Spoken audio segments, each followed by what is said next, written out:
Welcome to my budget deck channel where I try to showcase cheap and playable decks, and today I wanted to have a look at Springans. I played them a lot over the last few days and they kept my interest in the game, so I felt like I wanted to showcase them to you because they're really neat to play. First things first, Ash Blossom and Solemn Judgment are included in this deck. If you don't have them, you don't have to run them, but I thought at one at least every person basically has them because of the master packs that you can get reduced at the start. Coming up to Fallen of Albas, another card that you don't need to run in the deck because it's not necessary, but I feel like the card comes in handy sometimes, and also is, I feel like, a fun addition to the deck, because it gives you another play that you can do. But if you rather want to cut this card because you don't want to invest a super rare into it, then that is completely fine. You could play any other super rare, probably put one more Pot of Prosperity in, or any other kind of pot that you want to run. But yeah, I really like the Fallen of Albas kind of thing that you can do. You don't have to do it though. First things first with the deck. The deck has a variant of pure Springans, but that's not what it's limited to, which is why I like it a lot. You could play it with other cards like Dogmatica, Time Thief, even Shaddoll if you really wanted to. There's no limits to what this deck basically does, and what you can mix it with. Well, there's certain limits, of course, but I actually do like how versatile the deck can be. Starting off with the numbers, triple Springans Rocky. Springans Rocky is part of your resource loop, basically. It can add cards back from your graveyard, and it's a level 4, so it can help you go into your rank 4 if you want to. Definitely run this card at 3. I feel like this is very very good utility for the deck. Springans Pater is a bit of a different one. You kind of can play it at 3, you kind of can play it at 1, depends on what you want to be achieving out of the deck. It's one of the cards you could cut down to 1 if you want to, but it helps you in certain scenarios, gets you Xyz back from the graveyard if you really want to, and also can set up stuff like rank 8 plays if you want to, and gets Captain Sargas out of the graveyard, which I will talk about in a second. Springans Brothers, I like it at 3 because I play certain discard traps which can help, and also it sets up the whole loop that you can do with cards like Rocky, for example. Also can get cards out of the graveyard back, and their effects are also not negated, which is quite neat. And during your opponent's turn, there's a thing you can do together with Captain Sargas as well, but a lot of the time this needs a bit of preparation, and once the duel keeps on going, this card becomes more handy, I would say. One Kaiju, because there's lots of decks around that actually have cards that cannot be affected by certain things. I'm looking at you, Crooked Cook, and yeah, I like to have at least one Kaiju, especially if you play Pot of Prosperity. You could maybe like excavate it and then yeah, use it to your advantage. Could run it up to 3 Kaijus, I feel, in the deck if you feel like you're run into a lot of opponents where your normal destruction doesn't really help. So that's the way to get around these kind of things. Springans Spranga is a card that the graveyard effect is really neat in the grind game, because you can search out any Springans card from your deck by banishing it and another Springans with a different name. Other than that, you really want an Xyz monster on the field, because this card cannot be summoned otherwise, and you can only attach to one of your Springans Xyz monsters, which all of your Springans monsters can do. That's basically the gimmick of the game, of the deck, from your graveyard or in your hand. So this card is quite nice. Don't have to run it at 3, but I felt like it was alright at 3, especially in the pure variant. And now up to Springans Captain Sargas. Also, first of all, has the effect of any other of the cards, that it can attach itself to one of your Springans Xyz, which is neat. But also, during your opponent's turn, you can detach 1 material from an Xyz monster you control, then target 1 face-up card on the field and destroy it, which is nice, but it takes a bit of preparation to get this card on board, because it can't be summoned by itself, and it has a bit of the problem that yeah, you have to have an Xyz material on your monster, which for the rank 8 a lot of the time you won't have, because you already have used it to destroy some of your opponent's cards. So this won't be the case most of the time. So yeah, during your turn it can be nice. You can get it out of the graveyard of Pater, for example. You can summon it with Brothers. It's neat. I like it at 3. I like it being able to discard it by the field spell, for example, or your discard traps, and then set up the kind of stuff. Plus, if yeah, if it's as a material, the card gains 500 attack, which can matter in certain circumstances as well. One Terraforming, sadly, this card is because it's a staple, it's quite expensive, and you have to run it basically in the deck. You could swap it out with 1 or 2 Planet Pathfinders if you want to, because the normal summon in this deck isn't mega important in comparison to other decks, so run it instead of Terraforming if you want to. I have quite a few other decks on my channel actually where Terraforming comes in handy, and where overpowered field spells are abused basically for cheap decks. So Terraforming is a card you can easily use for other decks as well, so it's not too bad if you craft it. But if you don't have it and you don't want to invest your ultra rare tickets into it, that's also fine. Planet Pathfinder does make up for it, at least a little bit. Springans Watch also adds your field spell to your hand, or if your field spell is already on board, it adds a Springans monster to your hand, so of course run this card at 3. I put in 2 Pot of Prosperity because I try to make the deck as cheap as possible. Obviously, you can run 3 if you have them. You could also go for Pot of Desires if you prefer it, or if you only have Desires, which, I mean, is fair, and you don't want to invest into Prosperity, then the game will be a bit different, but this deck doesn't have a lot of cards that you really don't want to banish with Desires, so it's still fine if you run Desires over Prosperity. I just like the whole fact of more consistency rather than more draw power, but more draw power, especially in a control deck, can come in handy at times as well. And now the card where the whole fuss of the deck is about.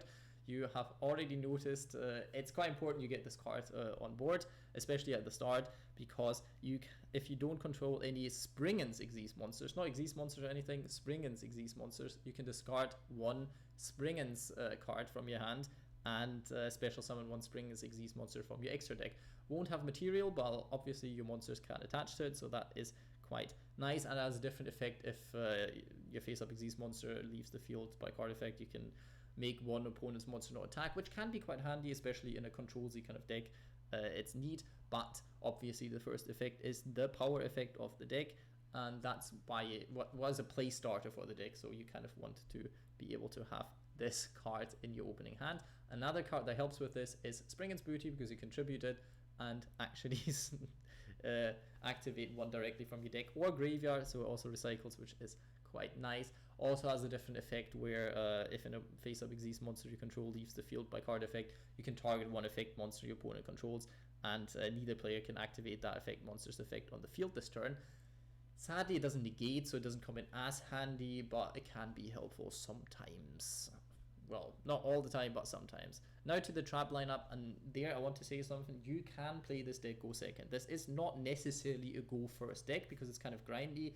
You don't really OTK, especially with this kind of variant, but you can run it go second if you feel like a lot of your opponents go first, and you put some cards in it that go second, and then try to grind from there onwards, which is also fine. You have to decide basically one of them. You don't have to decide if you play hand traps, because that's basically go first or go second, because if you go first you can still disrupt your opponent during their turn, and if you go second, well, same kind of thing, because you can disrupt your opponent during their turn. So Infinite Impermanence, Ash Blossom, technically Maxi in combination with other ones. Nibiru is also a good card, especially since your Xyz monsters can tag out, which I'll get to in a second. Neat.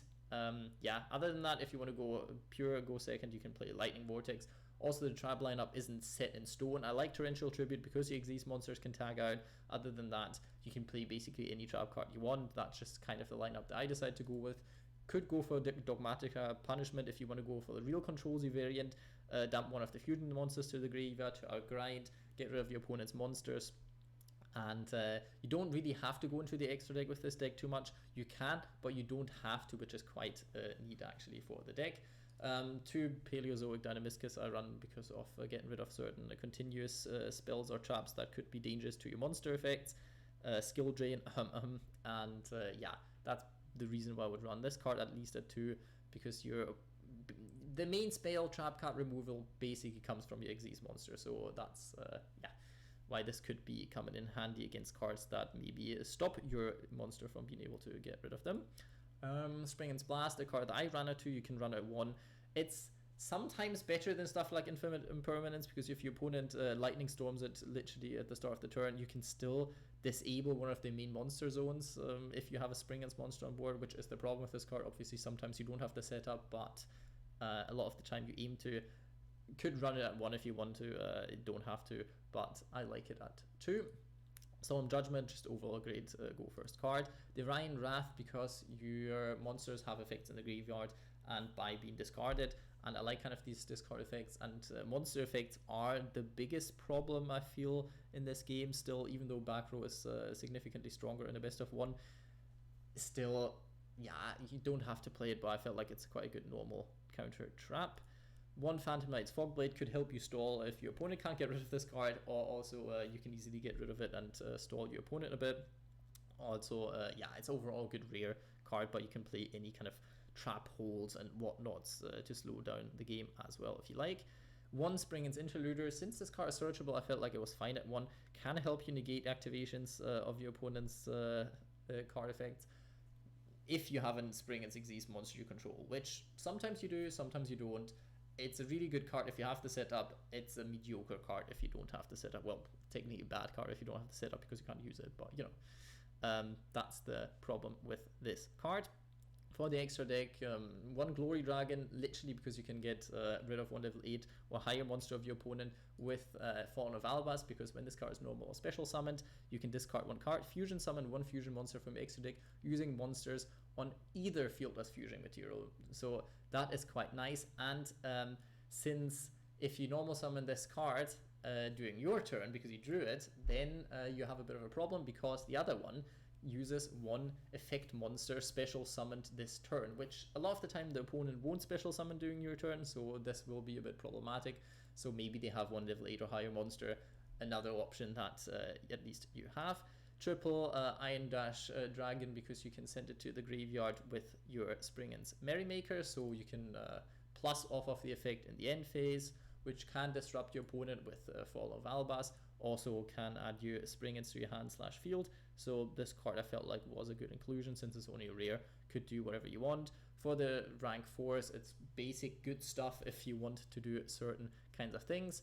Zeus would be really good in this deck because first of all you can make your machine monsters be attacking your opponent directly by using cards like Burner Visor, for example, and Heavy Armored Train. It's a nice kind of combo if you want to put Zeus in. You don't have to, but Zeus makes the deck quite a bit stronger actually, especially because you can attach your monsters from your graveyard and stuff to your Xyz monsters, so you might get 2 or 3 Zeuses off. Obviously that's strong, but it's not, the deck doesn't fall apart if you don't have Zeus in it, especially if Zeus might get banned, who knows. It's quite neat if you actually have it like this. Other than that, play good rank 4s if you want to. These are just like the budget ones. If you can't get over 3k attack, for example, this can be nice. If you want to get rid of one of your opponent's monsters, this card can be nice, and so on and so on. For the most important cards, 2 Springans Merrymaker. Obviously you can play 3. It would be very beneficial if you did, but I wanted to keep this deck as cheap as possible, so 2 are enough to keep the deck still functioning, but obviously 3 are nice. This card can generate you some advantage. Send one Springans monster from your deck to the graveyard. When it tags out, then it if it has 2 materials, you can send one fusion monster from your extra deck to the graveyard. That lists Fallen of Albas, which would be these 4. Is nice. Sometimes it's a bit iffy, but yeah, I feel like I like the card. You could technically go into the whole combo because you can per turn, if you have the right combo pieces, can actually go into 2 rank 4s, which you could then go into Utopic Future and Utopic Future Draco, but I didn't want to include this combo because it was kind of adding a lot to the extra deck that isn't really needed.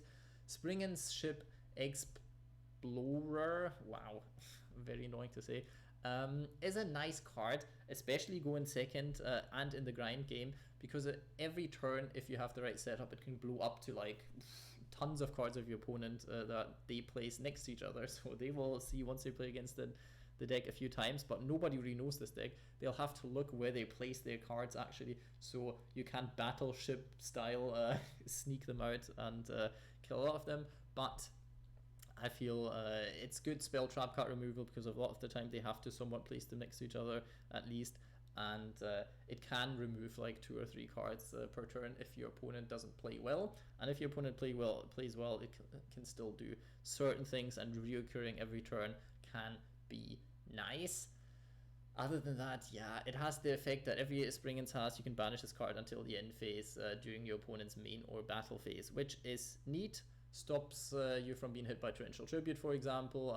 It triggers the effects of the field spell, the second one, and Springans Booty, and so on and so on. There's obviously lots of synergy with it. Also, it comes back, then you can dodge out of removal, which is nice.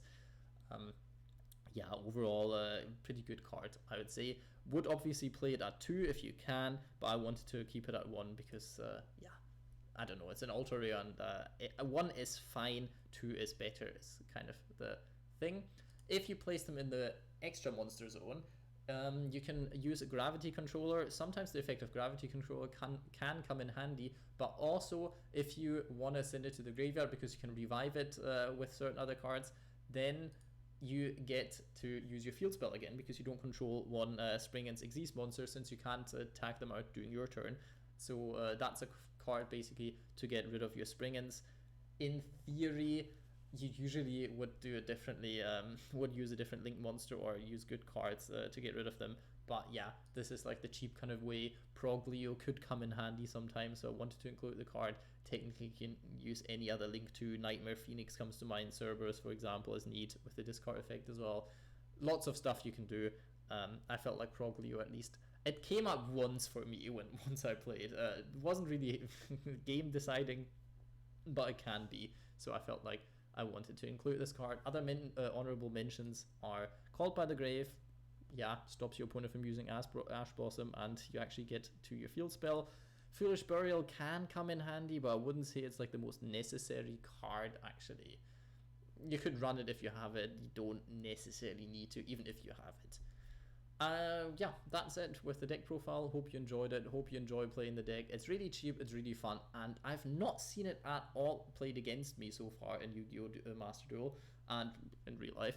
So maybe a lot of people don't really know how it works, and you can surprise some people on the ladder. Should get you through gold, actually, especially at the later stages of the season. It's quite a neat deck. Not overly mega competitive, not like meta or anything, but it can do certain things while being quite cheap.